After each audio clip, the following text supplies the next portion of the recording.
Hey guys, today I'm going to be reading Chapter 4 of Who Was Sally Ride by Megan Stein and illustrated by Ted Hammond. When Sally arrived in Houston for astronaut training, in some ways it felt like being back in school. The Johnson Space Center was laid out like a college campus. Many large buildings were connected by concrete walkways. One building was called Mission Control. This was where people on the ground directed flights in outer space. Other buildings held classrooms, offices, and labs. In her first years of training, Sally spent many hours sitting at a desk studying. She had to learn everything about how the shuttle worked, the computers, the electrical system, and how the mechanical parts. Each astronaut had to know how to fix the shuttle if something went wrong in the flight. She also studied scientific subjects like astronomy. She learned the location of all the stars in the sky for navigation. She learned particular things like how to put on her spacesuit and how to survive in the outer space in case the shuttle crashed in the ocean. She learned how to give first aid. She also learned how to do other astronauts' jobs in case someone got sick during the mission. For the first year, Sally and the others in her class were called astronaut candidates. That meant they were beginners. They hung out together and became friends. They shared pizza and beer at each other's houses. They were all competing for the chance to go into space, but it was a friendly competition.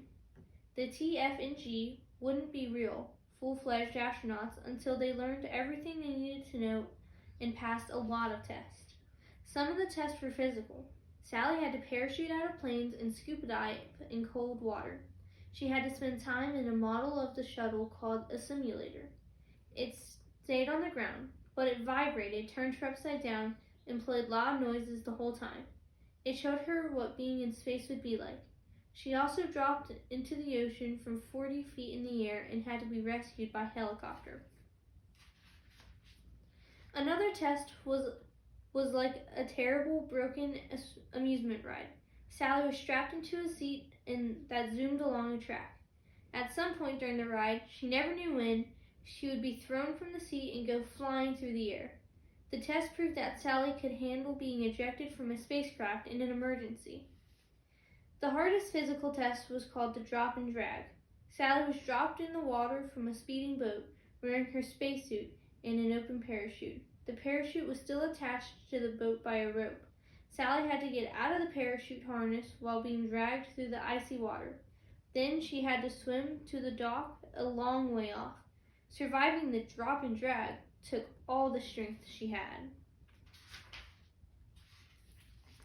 In space, people are weightless. They float in the air to practice being weightless.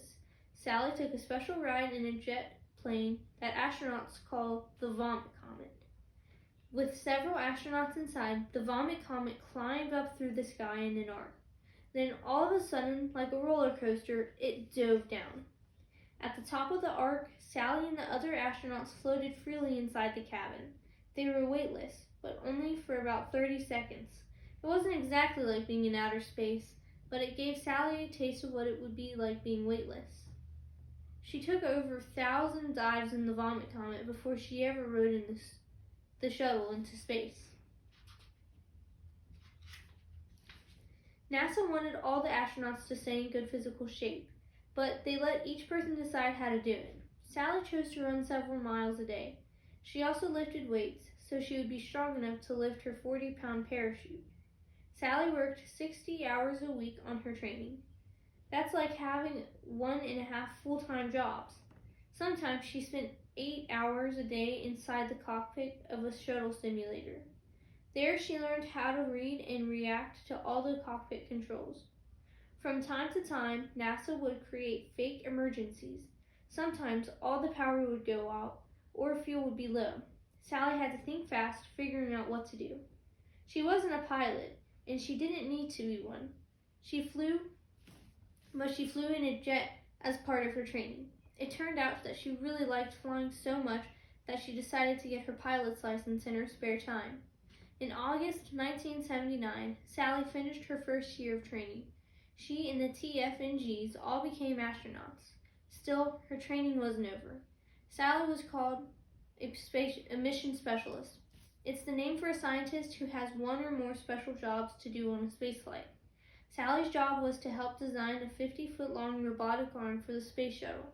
The robotic arm could lift things weighing more than 32 tons.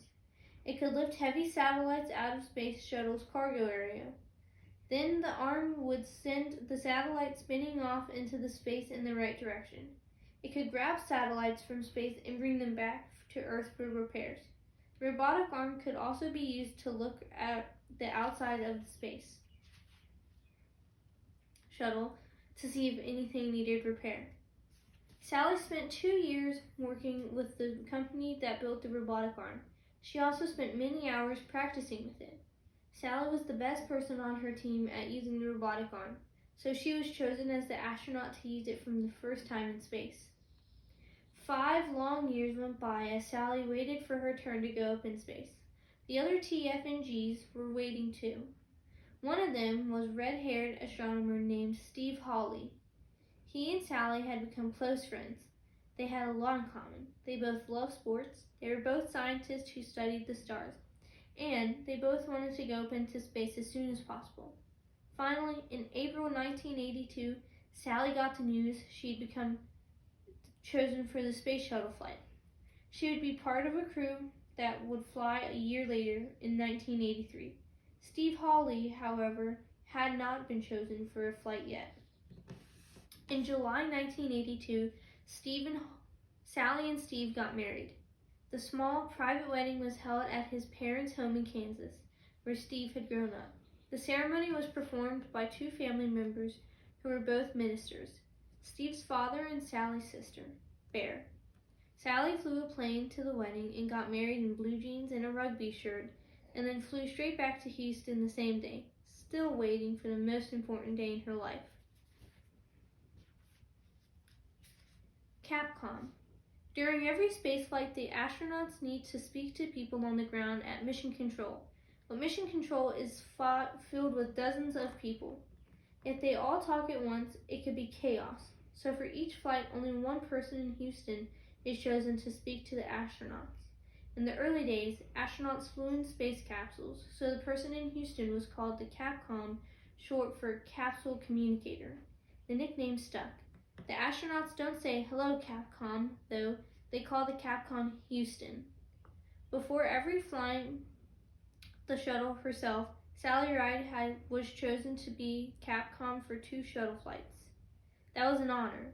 It meant that NASA thought Sally was doing a good job. It also helped her understand what happened on the ground during a spaceflight. Useful experience for when she would be in space.